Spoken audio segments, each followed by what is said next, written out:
दुनिया के अंदर बदलते हुए हालात को मोहम्मद बिन सलमान ने बड़े अच्छे तरीके से समझ लिया और उनको पता लग गया। देखिए, आज मोहम्मद बिन सलमान की जानिब से ईरान और अमेरिका के दरमियान दोस्ती की ऑफ़र की जा रही है। आप लीडरशिप देखें, आप विजन देखें। आज से ठीक तकरीबन को 5 साल पहले 2020 के अंदर जब इमरान खान इक़्तिदार के अंदर मौजूद था तो इमरान खान ने सऊदी अरब और ईरान के दरमियान दोस्ती की ऑफ़र करवाई थी। आप विजन देखें, यही वो विजन है जिसके ऊपर आज मोहम्मद बिन सलमान काम कर रहा है। यही वो विज़न है, यही वो सोच है। इमरान खान ने कहा था कि हमें ये जो सदी है इसके ऊपर टूरिज़म पर काम करने की ज़रूरत है, IT के ऊपर काम करने की ज़रूरत है, सोशल मीडिया के ऊपर काम करने की ज़रूरत है, टूरिज़म, कल्चर, सकाफ़त के ऊपर, और अपने मुल्क को एक सॉफ्ट इमेज उसका डेवलप करना, सॉफ्ट इमेज उसका बिल्डअप करना। ये वो तमाम चीज़ें थे। पूरा इमरान खान ने इसके हवाले से पूरा एक स्केच दिया था। इमरान खान ने पूरा इसके हवाले से पूरा एक मामला सामने रखा था कि किस तरीके से दुनिया के अंदर मुल्कों को मुतारफ़ करवाया जा सकता है।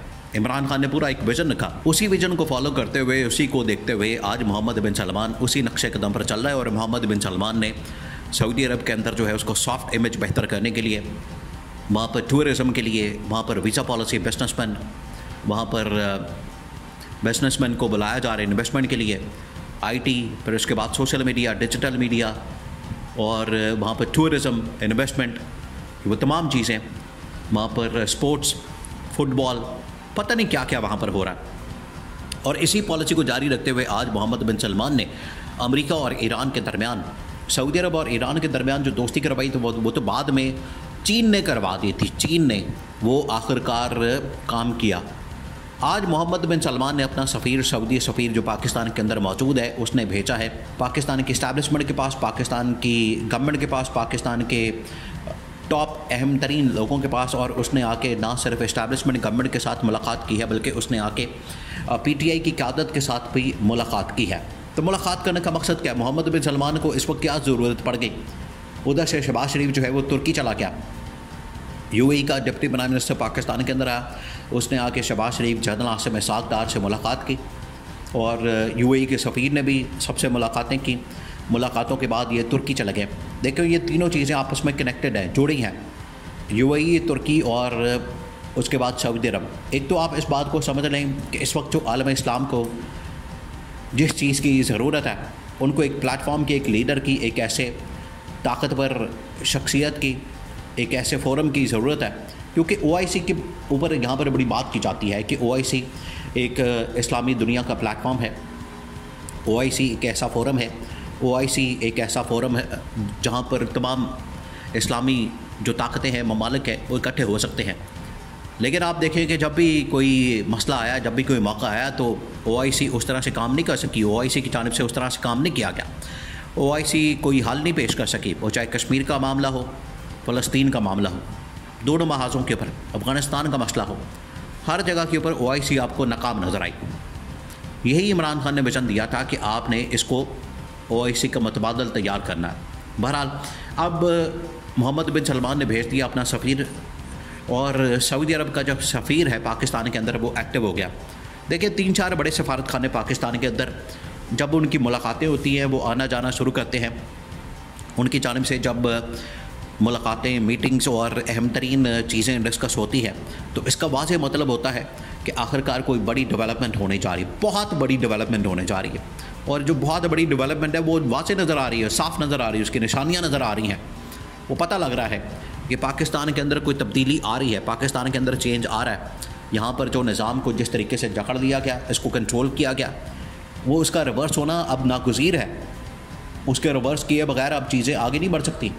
यहाँ पर आप अदलिया को जिस तरीके से मैनेज किया गया, यहाँ पर जिस तरीके से आइन और कानून की धज्जियाँ उड़ा के मामलात को चलाने की कोशिश की जाती है, वो अब मज़ीद आगे नहीं बढ़ सकता। अब जो सऊदी अरब के सफ़ीर ने आके इस्टेब्लिशमेंट के साथ मुलाकातें की, देखिए सऊदी अरब के पास इस वक्त क्या है, ऐसी कौन सी ऑप्शन है जिसके ऊपर वो बात कर रहे हैं? पाकिस्तान उनसे क्या डिमांड कर रहा है? पाकिस्तान की जानिब से उनसे क्या मुतालबात सामने रखे जा रहे हैं और वो आगे से क्या शर्त रख रहे हैं? पाकिस्तान ने उनके सामने ये चीज़ रखी कि हमारे पास इस वक्त मादनियात, आपको पता है उसके ऊपर आजकल बड़ा बात हो रही है और पूरी दुनिया के सामने उसकी ब्रीफिंग और प्रेजेंटेशन, और ये जो तुर्की गया है शहबाज शरीफ, ये इसी मकसद को लेकर गया कि उसको भी बता सके कि हमारे पास कितने अरबों खरबों डॉलर्स की मादनियात मौजूद है। और दूसरा ये कि चीन के साथ और फिर उसके बाद अरब ममालिक के अंदर जो है वो गेम सारी चेंज होने जा रही है, तो उस पर तुर्की का मौक़िफ़ क्या है, एक तो वो जानने के लिए वहाँ पर पहुँचा है। दूसरा ये कि अब सऊदी अरब को ये ऑफ़र दी गई, सऊदी अरब को ये कहा गया कि अमेरिका अगर आ रहा है, अमेरिका अगर कोई 50% तक हमारे साथ बात कर लेता है और बाकी जो 50% बचता है उसमें आप हमारे साथ आ जाएं, सऊदी अरब को साथ मिलाना चाह रहे हैं, ताकि सऊदी अरब आके यहाँ पर इन्वेस्टमेंट करे। और सऊदी अरब को देखिए, अगर यहाँ पर खेती के अंदर अमेरिकी इंजीनियर्स, अमेरिकी कंपनियाँ, अमेरिकी लोग आके वहाँ पर अगर कुछ करते हैं तो क्या उनको छोड़ दिया जाएगा, बख्श दिया जाएगा? तालिबान उनको छोड़ देंगे या यहाँ के लोग उसको छोड़ देंगे? वहाँ पर सिक्योरिटी कंसर्न बहुत ज़्यादा बढ़ जाएंगे। सिक्योरिटी कंसर्न एक बहुत बड़ा मसला है, आप इस बात को इग्नोर नहीं कर सकते, आप इस बात को झुटला नहीं सकते। तो जितनी अमेरिकी कंपनियाँ आएंगी, आखिरकार उनके साथ जितना स्टाफ होगा वो सारा का सारा अमेरिकी होगा। लेकिन अगर सऊदी, यूएई, अरब ममालिक में से कोई कंपनी आके पाकिस्तान में काम करती है तो उनकी जितनी लेबर होती है, उनका जो स्टाफ होता है वो या तो अरब ममालिक का होगा, अरबी होंगे, शेख होंगे, या फिर वो पाकिस्तान के होंगे, या इसी तरह से किसी और इस्लामी मुल्क के होंगे। तो ये उनको पता है कि यहाँ पर अमेरिका को लाने में कितना बड़ा सिक्योरिटी रिस्क साथ में जुड़ा हुआ है। कम से कम यूएई या सऊदी अरब को लाने में ये सिक्योरिटी रिस्क साथ नहीं जुड़ा हुआ, उससे कम से कम इनको ये मसला नहीं होगा। ये इस बात को जहन में रख के सऊदी अरब को ये ऑफ़र की गई है कि आप हमारे साथ आए, बैठे और हमारे साथ चलें, इन्वेस्टमेंट करें हमारे मुल्क में आके। इस मामले में, इस फील्ड के अंदर, इस सेक्टर के अंदर बड़ा पोटेंशियल मौजूद है, आप भी आएँ, पैसा कमाएँ और हमें भी बना के दें, आप खुद भी पैसा कमाएँ, ये उनको कहा गया। और सिक्योरिटी कंसर्न, पॉलिटिकल सिचुएशन उनके सामने रखी गई। पॉलिटिकल सिचुएशन की जब भी बात होती है तो फिर उसके ऊपर ज़रूर वो बात करते हैं, फिर उनकी जानिब से कहा जाता है। और वो इस हवाले से देखिए, ये शहबाज शरीफ एक मरतबा प्रपोज़ल लेकर गया था तो मोहम्मद बिन सलमान को अच्छा नहीं लगा था। मोहम्मद बिन सलमान ने कहा था कि आप एक प्रपोज़ल बना कर लाएँ। मेरे मिनिस्टर ने कहा है, मेरे वज़ीरों ने कहा है कि आप प्रपोज़ल ही सही बना के नहीं लाए, उसके अंदर आपने फैक्ट्स ही सही नहीं रखे हुए, आपको पता ही नहीं है, हकीकत कुछ और है, मामला कुछ और है, बयान आप कुछ कर रहे हैं, बात कुछ और है, सज्जी दिखा खपी मारना चाहते हैं, आप हमारे साथ कुछ धोखेबाजी कर रहे हैं, ये उन्होंने कहा था। तो आज इसी वजह से उनको इस हुकूमत के ऊपर एतमाद नहीं है, ये पैगाम दिया गया इस्टेब्लिशमेंट को। आप चाहते हैं हमारे साथ चलें तो हम चलने के लिए तैयार हैं, लेकिन बंदा तो कोई ऐसा काबिल एतमाद होना चाहिए जिसके ऊपर भरोसा किया जा सके, जो ईमानदार हो, जो ट्रस्ट करने के काबिल हो।